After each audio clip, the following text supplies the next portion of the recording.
So again, welcome for everybody who's watching this from behind the computers, but also maybe watching it back online later on. We're here at the start of the DEI trajectory, the onboarding session, and we'll dive a bit more closer into basically what happened last year in the previous trajectory in 2023, what to expect this year, and the practicalities for onboarding. We're going to dive straight into it, and I'm going to hand over to Nina for the upcoming part. Let me see. Thank you, Gigi. Hi, everyone. So again, my name is Nina Guillaume. My pronouns are she, her, and indeed, since we are working together with Partos 2 years ago. So we will do this during this refresh and onboarding session. A little part about getting to know each other, because there are wonderful people here in the room that don't know each other. So we will do a little exercise that I will present immediately that you could also use in your organizations, also to get also a little bit in the topic of diversity. Second part of this session is to do a little refresher about all the modules that we did last year. So sorry in advance for the people who were already taking part of the trajectory in 2023, but it's for the new participants to explain a little bit what we are gonna build on. And the last part, Gigi will explain you what a little bit more about this trajectory. So first of all, I would like to introduce you a method that I use a lot in my organization to introduce the topic of diversity. It's called identity mandala, or well, we can call it as we want, actually. And before I want to explain how it works, I would love you, if you can, to take a pen and a paper. I know it's a bit old-fashioned, but that's a bit, yeah, the way we normally I do it physically. And we will send you also this paper, which is normally printed out on the PDF format, and we will send it to you. So this method consists of the following. I would ask you to draw on your paper very quickly. So this flower or star or whatever it is. And as you can see on this mandala or this flower, there are different diversity dimensions. So you can also add some other ones, and these are quite classical ones. So it's about gender, sexual orientation, life experience, meaning, what happens in your life and that forms your identity, health status, age, education, social, economic class or background, and religion, faith, and culture and ethnicity. So again, you can add some other dimension as you want. You can adapt that to your personal identity. But basically, this exercise is meant to have a little bit of self-reflection.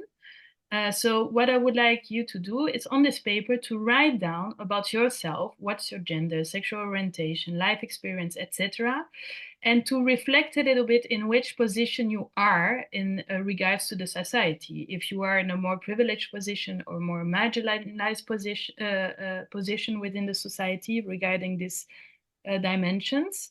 And after, what I will ask you is we will divide you in groups, in breakout groups, and you will choose one of the elements. You don't have to share everything. It's an intimate thing, and it's more for your own reflection.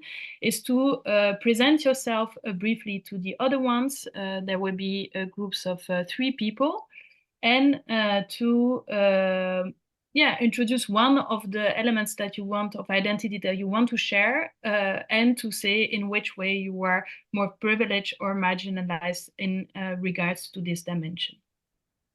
So what I will give you is now 5 minutes to write down your own, let's say, identity dimensions. And then after 5 minutes, we will come back and we will discuss that in small groups. Are the instructions clear? Yeah. Okay, so let's go. We have 5 minutes now to write it down, and we will come back.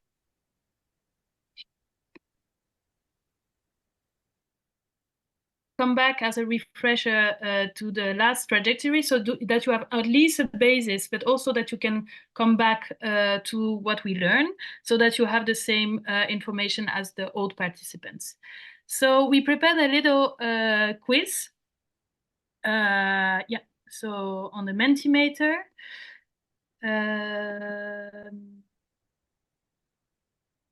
So there's something appearing here. Yeah. So basically last year what we did, we had six, modules. The first one was about building DI strategies, so really the basics. Second one, diversity, dimension, and intersectionality. The third one, measuring and mentoring DI. The fourth one, creating a culture of DI and the role of the DI communities and inclusive leaders. Fifth, about institutional racism and white privilege in the development sector. And the last one about the role of HR in DEI. So we will launch a little quiz to see what about your knowledge about these topics. I mean, it's not that you have to know, or it's not a test, but if you can't answer, then we will invite you to have a look about these modules, because some of them were recorded and we have a lot of resources that we want to share with you that already pre-exist. So we will start with the first one, which is building DI strategies. I think we have a question that will appear. Yes, but you first would have to log in. And in order to do that, I will show you the instructions on how to log in. Let me see. So you could either take your phone and scan this link, but I believe we also have another the first slide. Where is it? Where is it? This one, right. So you can also go to menti.com, enter the code, or you can use your phone and scan the QR code to enter.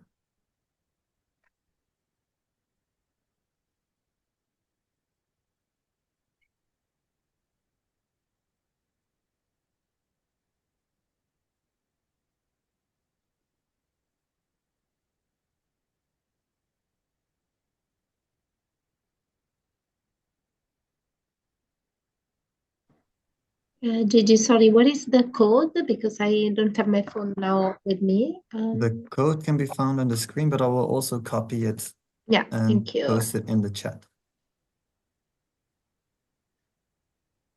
There you go. Thanks.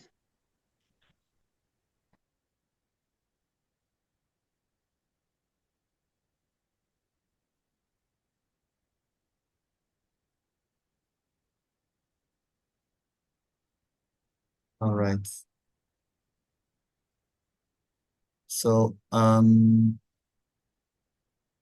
has everybody entered the space already?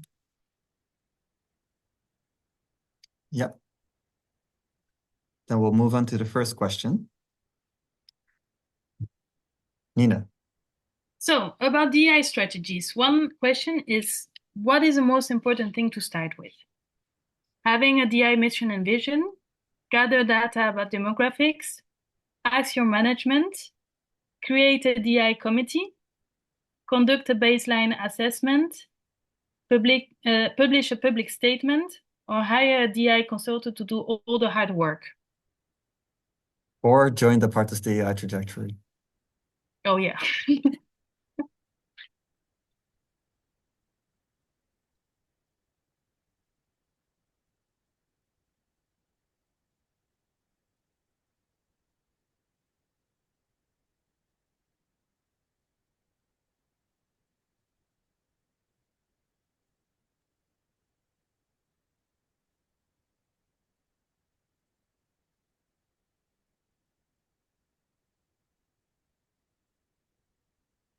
Okay, so I don't know if everybody voted already, but I see a major trend that voted for the first one, so having a DI mission and vision. That's a very interesting thing to say, because indeed there is no one way to start a strategy, but it would be like the more logical one, knowing why you are working DI and what is the purpose of it, the overall purpose. So indeed, one of the first steps is to define together in the organization, which is in line with your own organizational strategy, to have a vision and a mission. Some of organizations conduct, before having a DI mission and vision, a baseline assessment to see where are the gaps and where are the needs, and that's more evidence-based. And some of them will do that after they define the mission and the vision, because you have to know what you want to assess. And the creating a DI committee for me, but that's also like, again, there's no recipe for everybody, but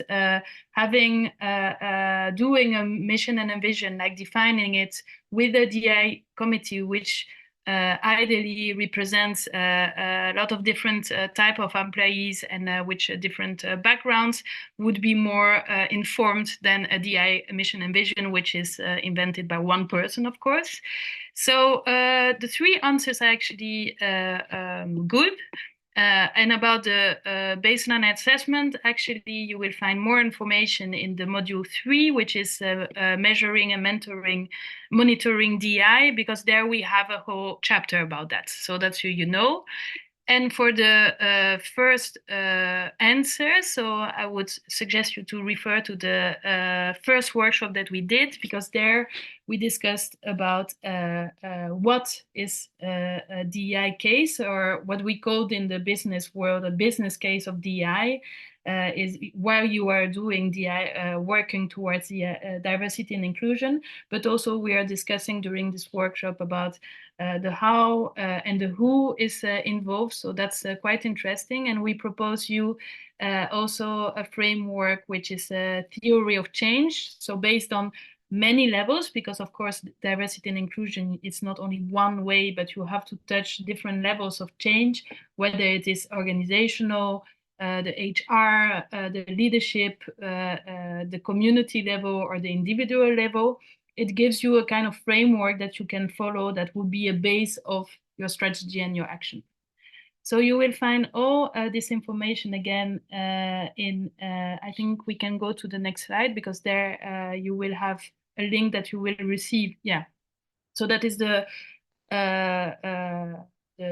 theory of change that can, inspire your DI strategy. But there are also other resources that we will communicate through our platform. Gigi will speak a little bit more about our resources. So that's for the module 1. I'm very quick about that because we have got to go through 5 other ones. So I will not open the floor to the questions now. But if you have any question, please note them on a paper. And at the end of this session, you will have a space during a Q&A session to ask your questions. Okay? Great. And to the next one, the module on intersectionality. And the question to you is, what is that? We have a couple of options.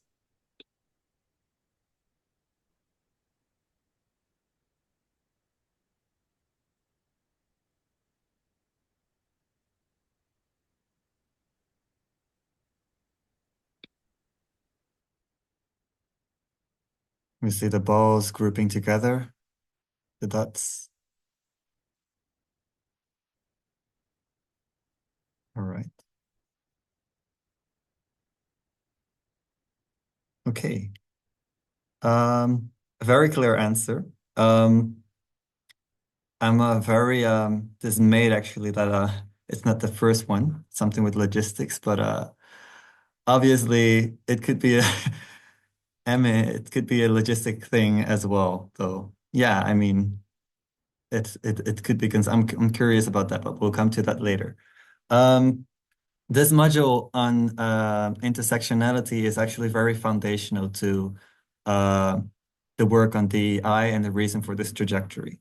And actually, the trajectory was designed by the community of Partos and also by us as a vehicle to basically support organizations to actively work on dismantling forms of discrimination, forms of exclusion, and promote and actually integrate inclusion and equity within their organizations. And the concept of being anti-discriminatory, understanding layers of exclusion is very foundational to the work on DEI. We wanted it to be not just a tick box exercise, but something that really would dive deeper into the lived experiences of different communities, different identities within your organizations, and how DEI is related to those stories. In this module, we focused a lot on understanding what the concept of intersectionality means, the different terminologies and concepts around it, but also thinking about how you could integrate that then into your DEI strategy. And this was really a sharing space. So basically no external facilitators. We wanted to harvest what was present in that group. The image you see on the left is a very beautiful image that actually shows how, if we go back to the definition or of intersectionality, it relates to the individual and the system. So systems of oppression, systems of privilege, and how you individually relate to those different systems of exclusion based on your identity. And it might help you to understand that intersectionality is not just about individual identities, but also about the systems of oppression and our proximity to oppression. A very interesting quote I heard just before facilitating this session, and I thought like it's so accurate to think about our own positionality in terms of systems of oppression. So a very interesting insight. At the same time, there are other, components of intersectionality that we were looking into, with a very important note that it's not about the labeling. It's not about labeling yourself as, for example, disabled body or LGBTQI. It's really about the experiences of disadvantaged communities or the experiences of humans and the way that we relate to that in our work around creating a safe and inclusive space for all these different people and identities. So that's a little bit about intersectionality. I'm sure that you already have your own knowledge on this topic. But it was a very interesting exchange that we had in the second module. Moving on to the third, which Nina will take over now. Yes, just back to the intersectionality, I think also this identity mandala could be also an introducing exercise that you can use to introduce the team. And also in the slide before, you have you can find everywhere also like a privilege checklist and everything for the other side of the privilege ones. So it's a way to address it. So about module 3, measuring and mentoring DEI, the question is, why is it so difficult to measure DEI? Well, the answers are coming in.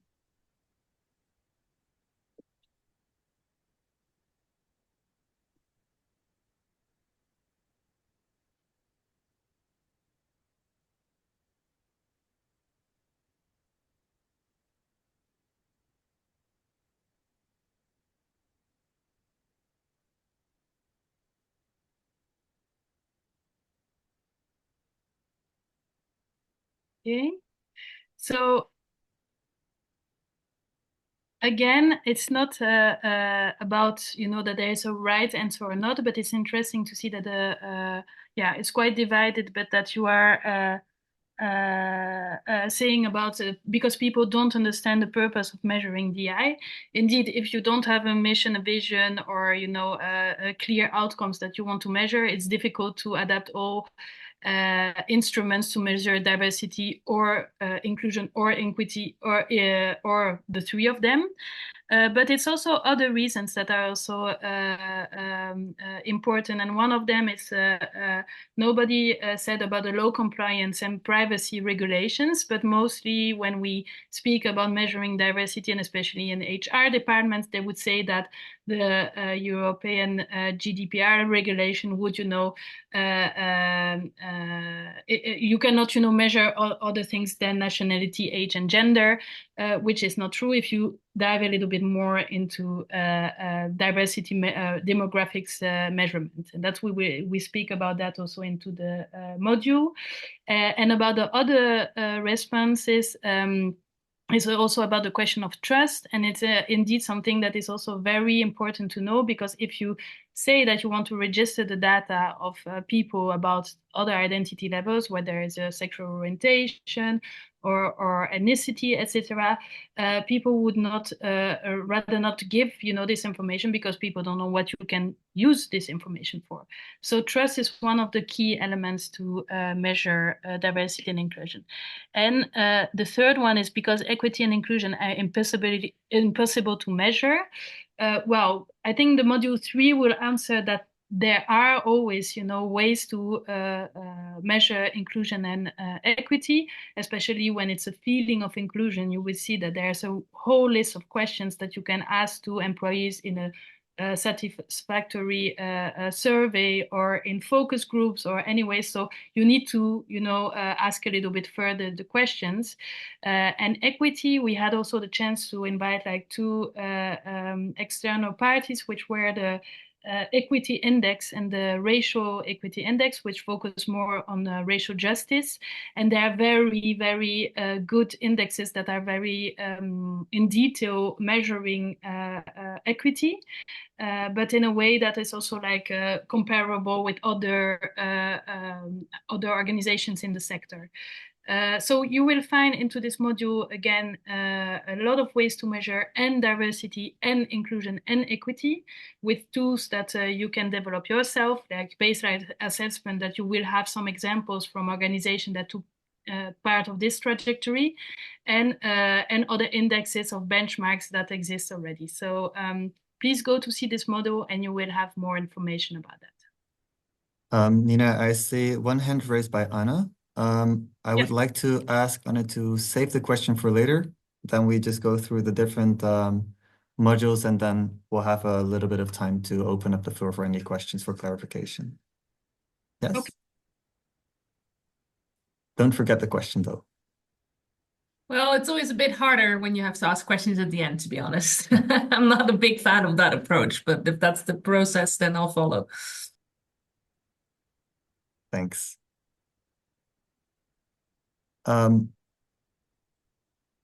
Yes, any other comments, Nina? I don't know. Okay. Please see the module itself, and then you will have a lot of answers to your questions. But again, you're invited very much to ask the questions at the end. Thank you. So module 4 was on building a culture of DEI and leadership as well. And it was also looking into your own role as a DEI facilitator. And there are two questions here asking about the confidence you have to play a role as a DEI facilitator or a member of a DEI committee. And if you feel resourced enough. Resourced in this sense is broader. So not only in terms of money, but also in terms of skills, support, knowledge, network.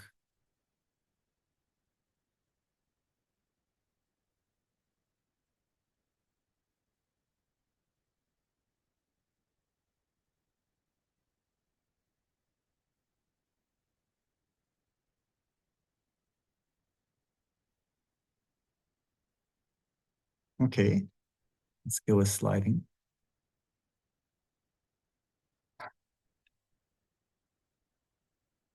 It's an interesting distribution. So the general trend is, as it seems now, that people feel sort of confident in between, could be more, could be less. But when it comes to resources, the whole support system itself, that seems to be a challenge. And I think that's something that many of you might recognize. And in this module, which was focusing on creating a culture on DEI and inclusive leadership, basically the facilitators, so the participants, you within your organization, were the central point of attention. It was basically trying to give tools for DEI facilitators to do their work in a safe way, how to facilitate safe spaces, how to deal with the struggles around resistance, power, privilege within your organization, how to work with management. And Sparkling Gems, that's Amnita, one of the facilitators, the trainers that came in, had a very interesting approach where she shared a couple of tools, action tools that could help on how to leverage influence and power, or how to build a community within your organization to get support, to get people along in the work that you're doing. So this module gives a lot of interesting tools and perspectives. And good to know is that this will have a continuation in our new modules as well, which we'll focus on later. To give a couple of examples on what the tool might look like, and what we discussed is that it helps you to get into action and to find your support systems by, first of all, setting your goals clearly, knowing yourself and your abilities, your influencing styles, your weak points or points that you might improve and strengths, but also knowing your audience and support system around it. So a very interesting resource. You can also find this all on the drive. Now I would like to move into a very relevant and also, I think, more loaded part of this trajectory. And for this part, which was on racial justice, I'm going to stop sharing my screen for a little bit so we can all see each other. And I'm going to ask the same question as before, but now I'll ask you to either raise your hand higher or lower in response to this question. So please raise your hand if you feel confident and resourced to address the topic of racial justice within your teams or organization.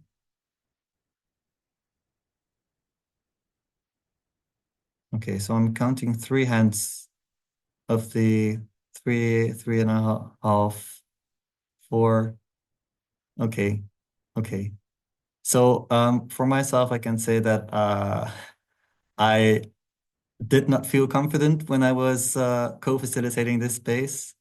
On hindsight, I feel confident, but still it's really a lot to bring up this topic. And there is a reason for that.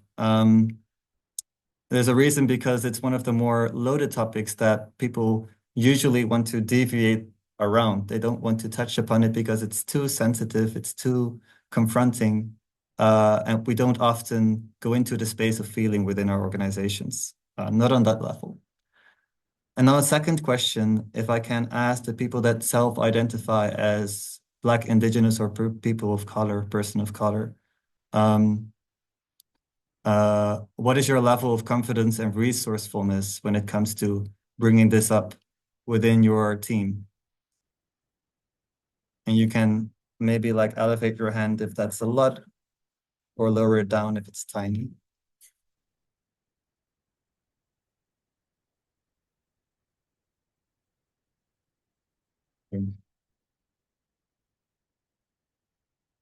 Yeah, so I see hesitation.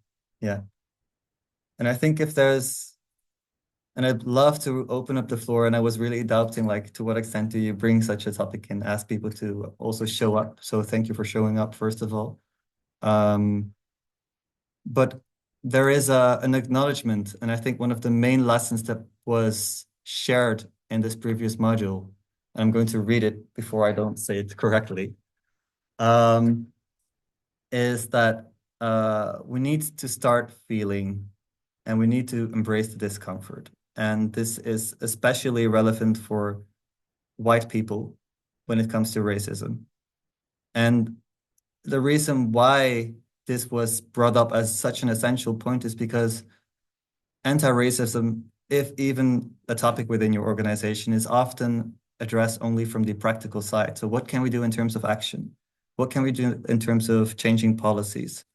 But racial justice or racism or any type of discrimination is never happening on the organizational policy level. It's not an instrumental thing. It's something that we feel as humans. It's something experienced. So going back to that lived experience was the first practice that we did with the facilitator.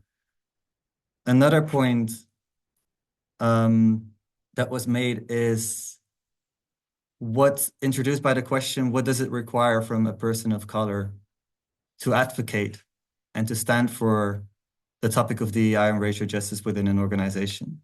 What does it require? What does it take? What is the emotional labor? And then one of the answers that was shared was, it's as if by naming the problem, you're becoming the problem. And with that, there is another insight that the experience, but also the lived experience of people when it comes to racism and DEI is very different, and we need to acknowledge that.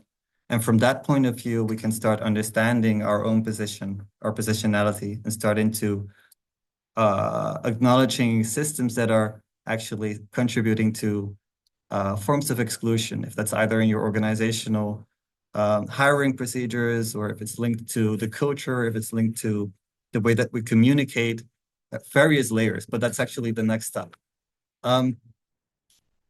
Important to say, and I'll now move back to the slides in a second. And I have to say, I'm sorry that we need to cut it here, because I noticed and I know that this is something that we might look into and talk about like in more depth, but we'll have the chance to go there. So moving further, sorry.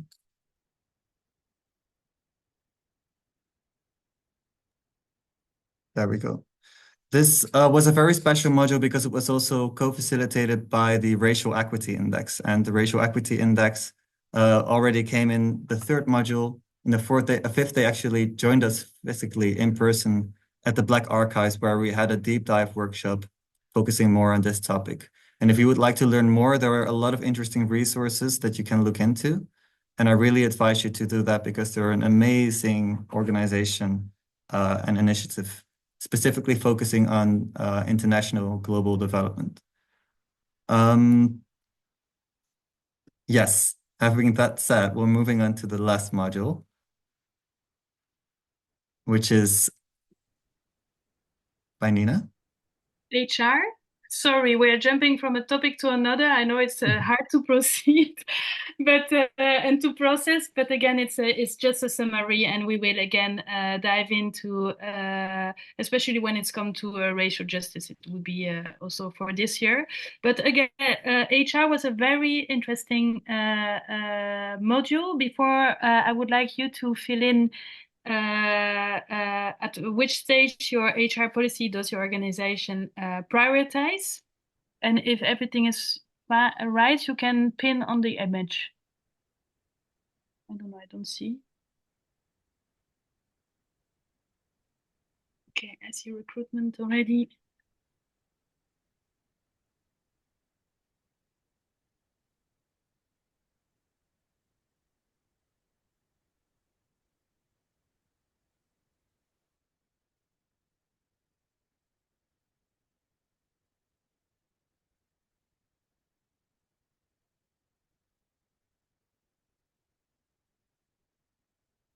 Okay, interesting.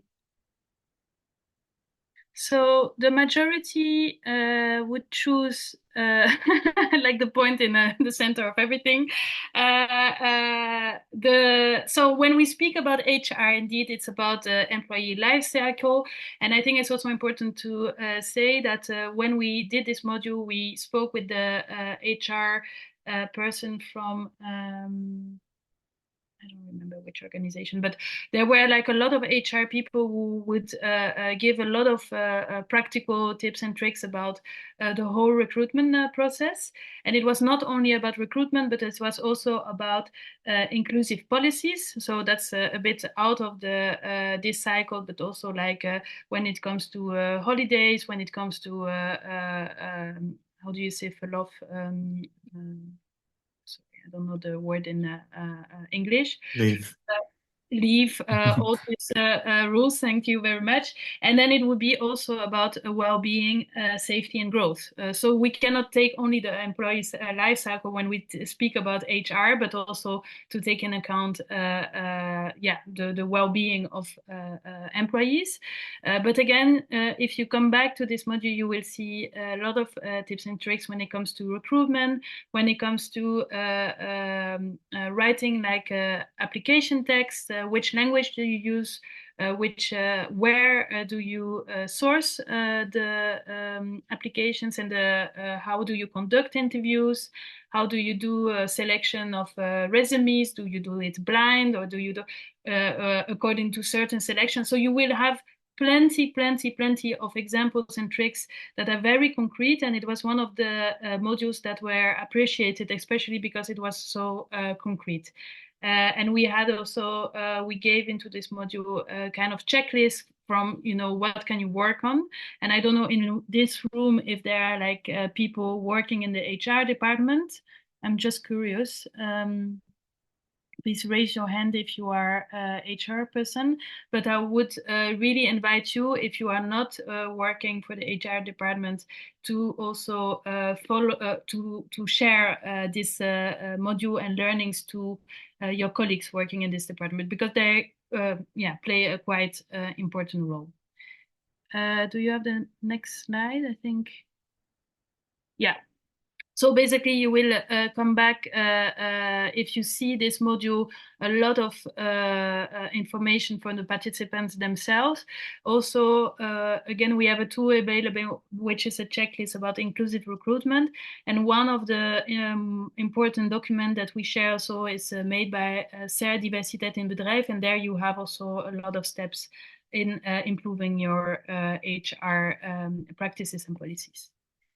That's very quickly again. I think regarding the time, it's also interesting to diving now into the current trajectory. But Gigi, should we open the floor now maybe about this one? Yes, Okay. I would agree. That was the first plan as well.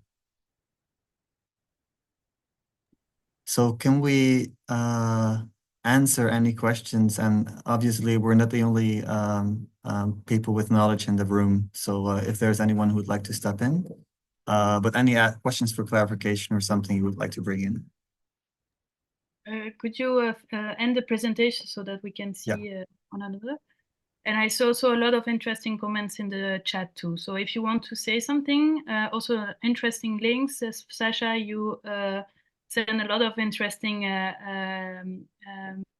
links and reflection. Do you want to say something about it? No, it's written. You can read it in the chat. Anne. So is this about the whole part we just had, or just about the specific slide?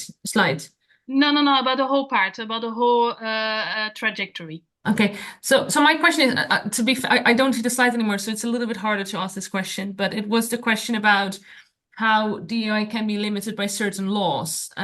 So I don't see the slide, I don't know the text anymore, that's why I don't like asking questions later on. So, but one of the things we have as Cordate, we work in countries like Rwanda, Burundi, where ethnicity is a very serious topic. And for example, what we had a few years ago is that Burundi actually wanted to register ethnicities, which we pushed against, even though it was the law and the policy. And we said we don't want to register it for very obvious reasons, for anyone who knows a little bit about the history. And in Rwanda, we actually officially, there are no ethnicities anymore, but working in Rwanda, we also know that there's still ethnicities present, even though we don't talk about it. And we also see that some groups are more represented than others. So I just wanted to reflect on that sometimes the law is limiting in that, and if that's going to be covered in the module. Thank you, Anna. I think it's a very interesting point. I think in the module, we didn't go in depth into the GDPR compliance law. What is important is 3 criteria, actually, that you can record. And then after there is, of course, also the contextualization. But to answer your question about the law compliance, you can register something else than age, nationality, and gender when it's connected to a policy and when you say what it is used for. So that's the first criteria. The second criteria is that people themselves have a choice, to give an information or not. So they can also tick the box, I don't want to share. And the third criteria that makes it actually law compliant is that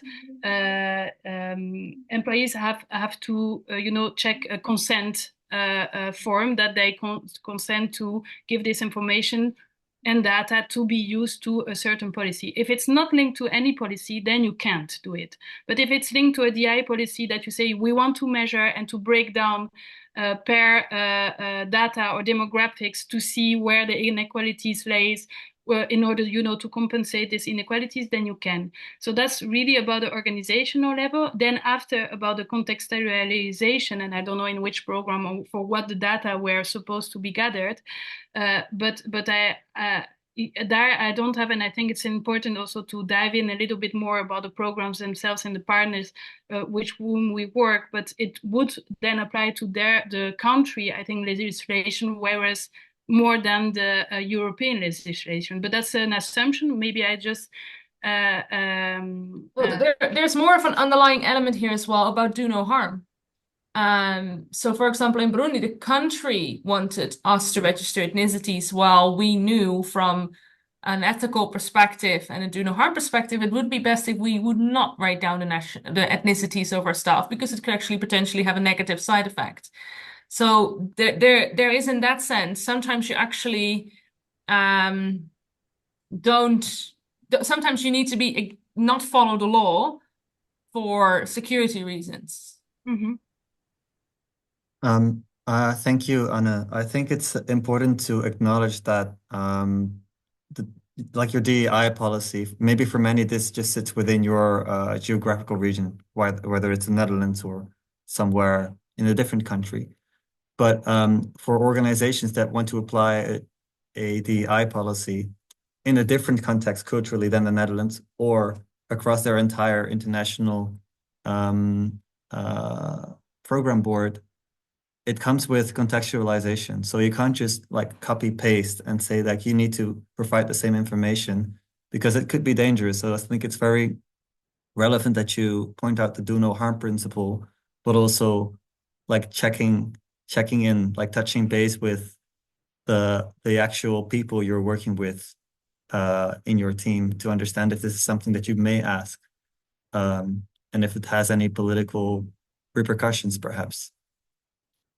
So thanks for mentioning that the international component is super relevant.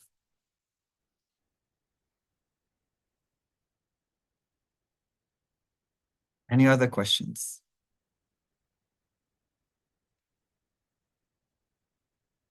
Maybe a very practical one. Yes. Like you said, Anna, that is like how the modules were like last year. To what extent is it completely similar, like what we're going to do, and maybe like what content-wise maybe differ or will build on, but in what way it will be similar and touch upon the same topics? I was just jumped in as I was abroad, but maybe I didn't read everything already. No, it's a good question. It's similar, and to what extent are topics left out or changed for other ones? Yeah. You could say this is level 2. So level 1 was last year. We're not copying or repeating the same thing, because we would lose the previous cohort that already took like very good steps in integrating this. But we're building on this knowledge to dive into the topics that are that were identified as most relevant by the participants. And it is a logical follow-up of the previous topic. So you can basically connect, for example, the DEI, designing DEI with the first module as well that we're moving into, because it's a very relevant question. How do you start working on DEI? How do you continue working and innovating, adapting your approach on DEI after years? The evaluation part comes back there. So there is a link between that, but I'll explain that later on when we move into the next part. Also looking at time, are there any other pressing questions? Otherwise, I will move on.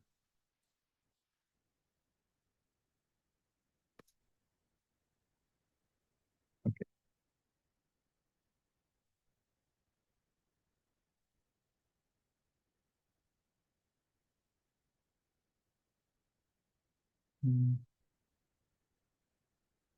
There we go.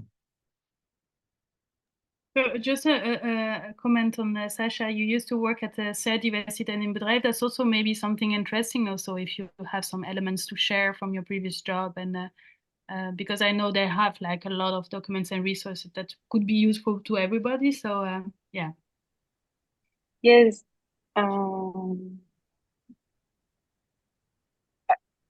I was in the communication team, but so not a policymaker.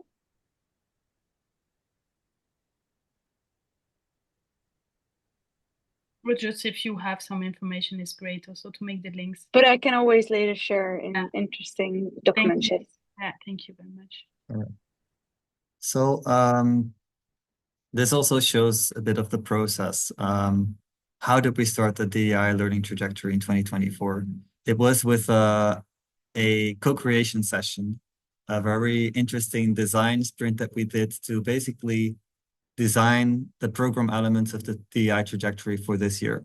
So we already had a priority list based on a previous evaluation.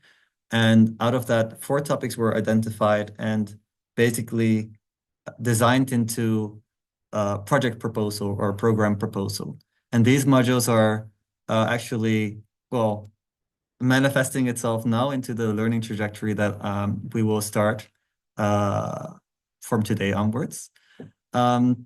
But it's very important to notice that, or to note that there are people from the previous trajectory also involved in designing, facilitating, and organizing the upcoming modules. So as you can see, we have 4 modules coming up, and probably you also have read more about that in the DEI handbook that I shared with all of you. If you haven't done that yet, please look into it because it has all the important information for you to get started and to understand the different objectives and needs, objectives and learning needs for the different modules. And just a little check-in, and I think this is the last Mentimeter question that we'll ask you. So what are your priorities? So where would you map your priorities, and how much effort do you think it would take you to work on these different modules?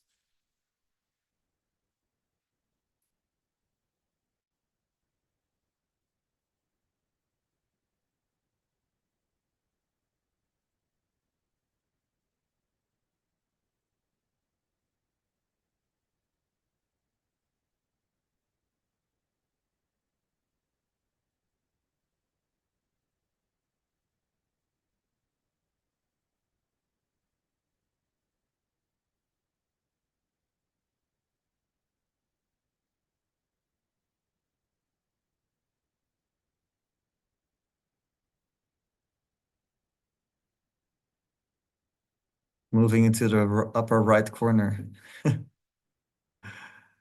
What does that say about the work of the eye?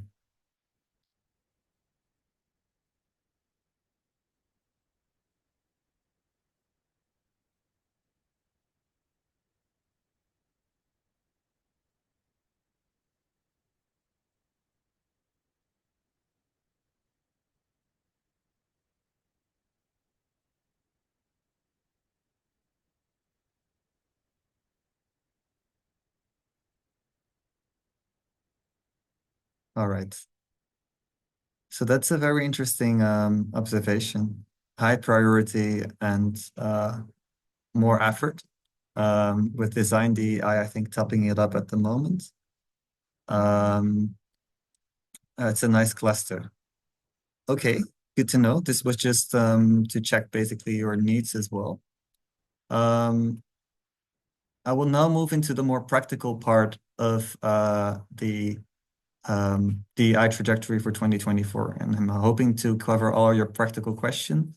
If you already read the handbook, it might be a iteration of the information you already know. But to start with, what is our why? What is our aim? And probably already that was shining through, but we really built this to have organizational commitment and action, to support organizational action among our members, but also among people in the network, to really stand for a more equitable, inclusive, and anti-racist working space, but also sector abroad.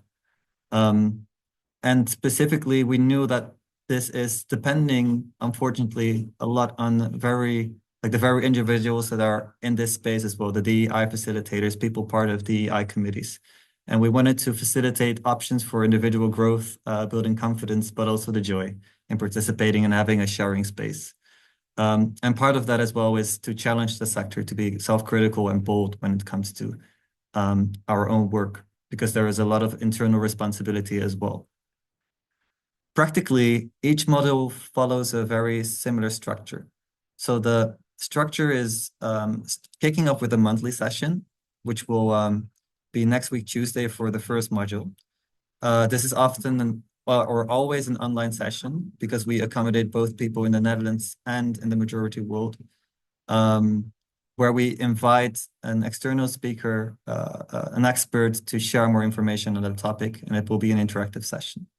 It is followed by a homework assignment that you will get that will allow you to settle into that topic, dive a bit deeper with your team. And we always have a walk-in session, which is a moment to come together for peer-to-peer exchange, which is open. So it's self-facilitated. There's no agenda. It's basically, you can bring in what is necessary. This is also part of the space holding. So to ensure that we don't just leave you out there, there's always this community you can fall back into. In terms of registration, some modules require a separate registration to participate. For example, the one on leveraging DEI, the second module will have limited participation. So we will ask someone or the participants to register with one person per organization. And if we have more spaces, we will communicate that.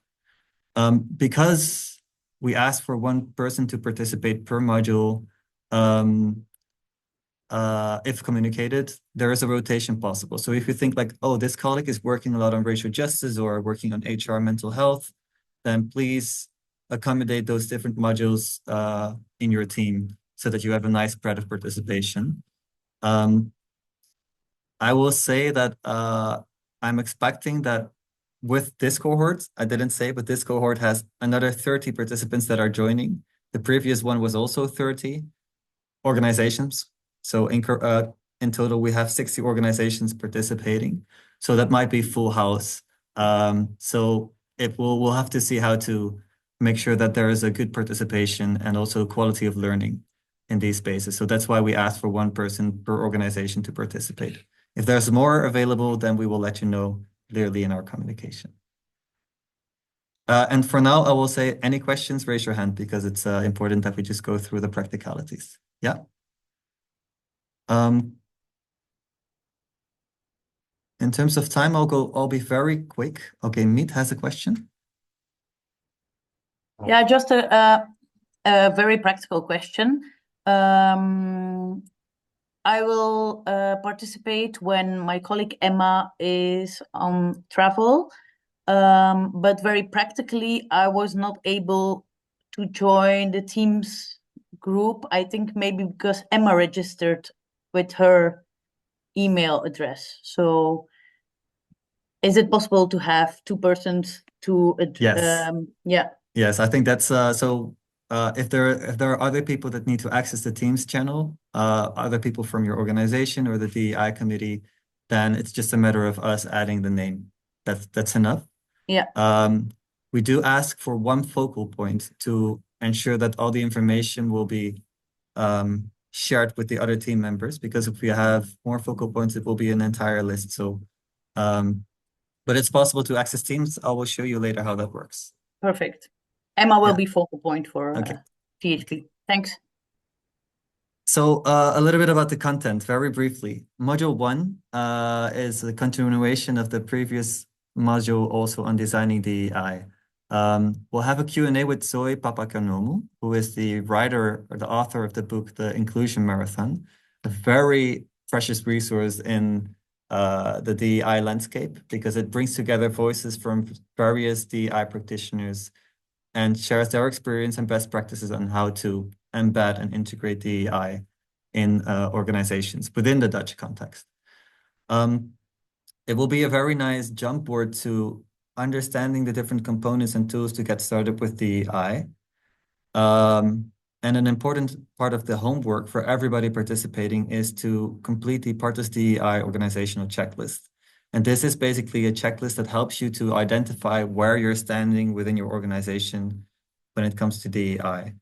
And this year, we're actually going to improve and iterate the tool to make it more applicable. So next to a checklist, a survey, you would also have indicators and guidelines on what next steps, progress, continuation on these different elements, these different topics of DEI might mean. So at the end of this trajectory, we will have a working group that actually work towards a very concrete learning document with survey and like best practices and tools from the entire DEI learning trajectory integrated. So that's a very nice perspective.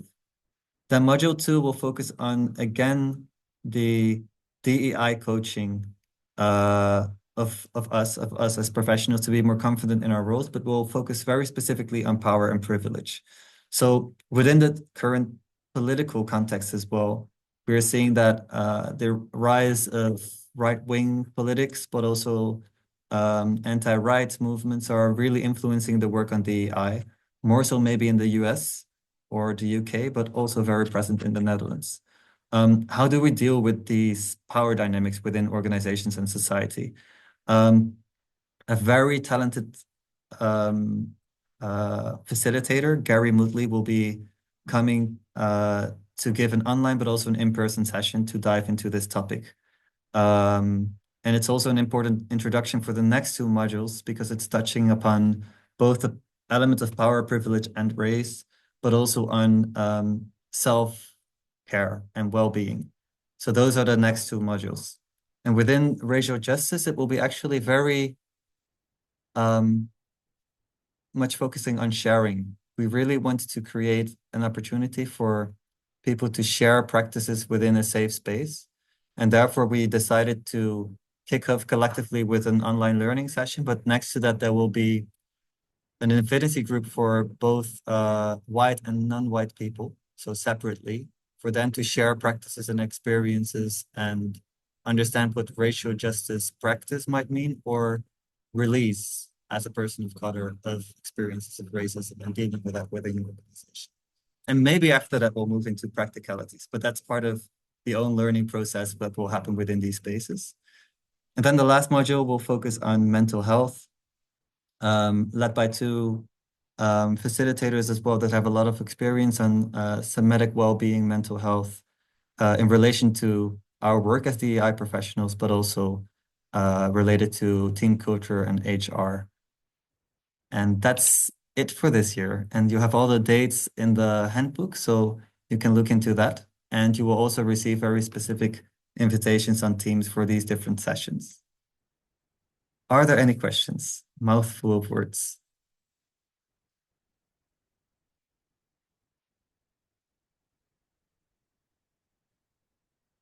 Okay. Again, just a tiny little logistical thing. Yeah. I know for a fact that next week I have a meeting during the second half of the module 1. Will you send the homework via email to everybody, or as a public, or the decks, do they come through? Yeah. In this part of it? Yeah. A good question. Thank you. The sessions will always be recorded, and at the end of the session and end of the module, you will have a recap. So a summary of all the lessons learned, resources shared, slides, presentations, in one document that you can access. And in between, we will give updates by email, but also on the Teams channel. So the Teams channel has all these resources available for you whenever you want to access it.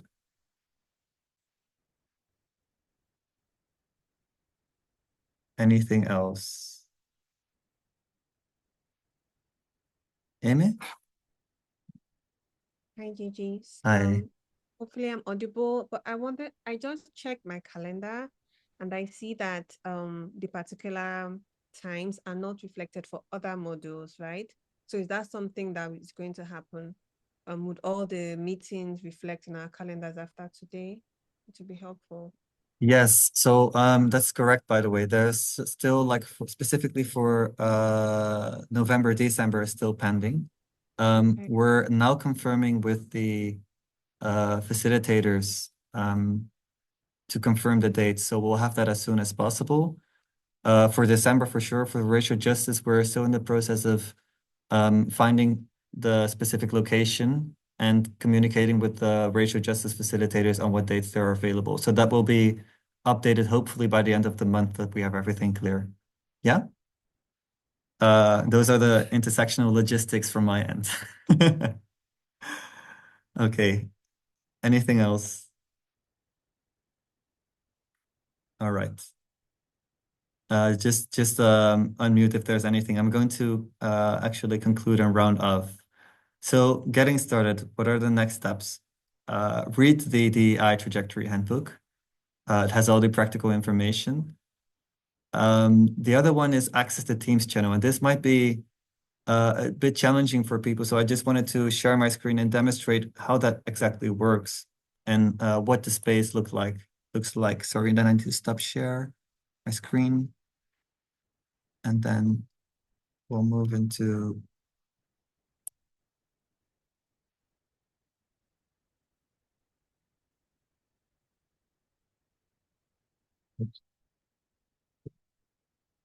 Sure.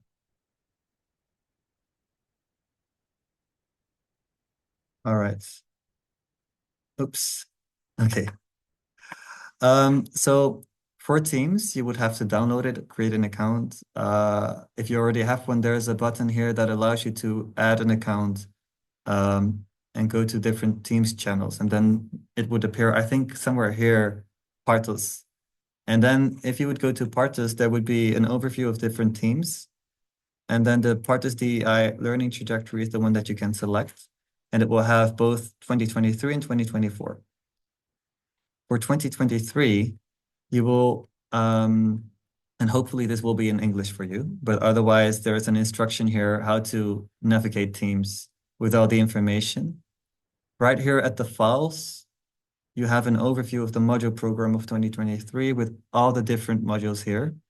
And per module, you can find all resources, which is like the recap presentation. For the other one, it might be an action tool that has been shared. I can't go back, right? Yeah. For example, computer says no. Well, you get the gist of it. It's basically our online library where you can find all the resources. For 2024, we will have the same structure. So you can also go to the module program, and then all the resources will be listed here that are shared by you. We also have a shared folder for DEI resources and tips. And this is basically the space where we can share all the resources that we have on the specific modules. They're grouped per topic. And you can access this yourself and then look into the different resources or add your own with an explanation on why it's relevant for each other. So it's very useful to basically use and be active in this space. If you have any requests on how to access Teams, you can contact me and Aleda. We'll make sure that this will be cleared out and that you have full participation. Any questions? Mayuri. Yes, is it true that you can only see the trajectory of last year? 2024 isn't visible, is it correct? It should be visible for you. Then I'll have a look. I'll note it down right now. Thank you. But 2024 should be visible I for you as also well. only see 2023. Yeah, me too. Okay. Only 2023. Then this is a top priority. I'll look into that as soon as possible. Yeah. The flag that I'm unable to join with the link that was shared in the email. I'm unable to join the Teams channel. Okay. I think those are individual questions that we, if you can send us an email, then we can look into that and see how we can resolve that problem. Okay. Let me pull up the slide again so that we can round it off. I just had a couple of dates that I wanted to share with you, and then we're good to go.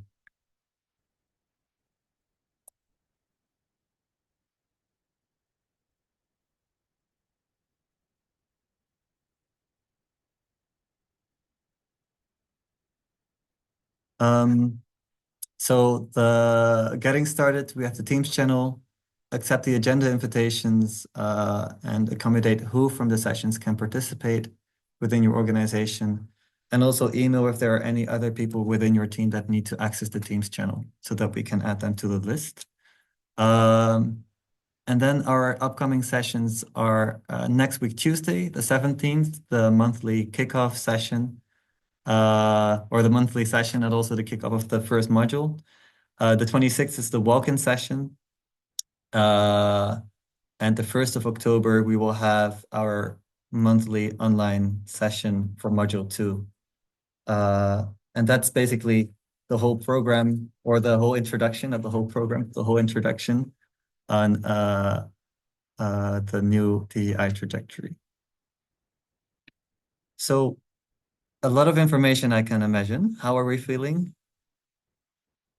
Thumbs up? Yeah. Are we excited? Are we confused? Okay, I see hearts. I see thumbs up. Thank you. Yeah, wonderful. Let's try to make this a celebration and a very wonderful journey for each of us. And now you know the faces behind the program as well. Aleda, Nina, me. There will be other people joining in. Feel free to reach out to each other, to me, to make use of this community that we have. And I'm looking forward to see you next week on Tuesday. Nina, any closing words? No, thank you very much. Looking forward. Thank you as well for co-facilitating today. All right, wonderful. Bye-bye. Thank you. Thank you. Bye. Bye, everyone. Bye-bye.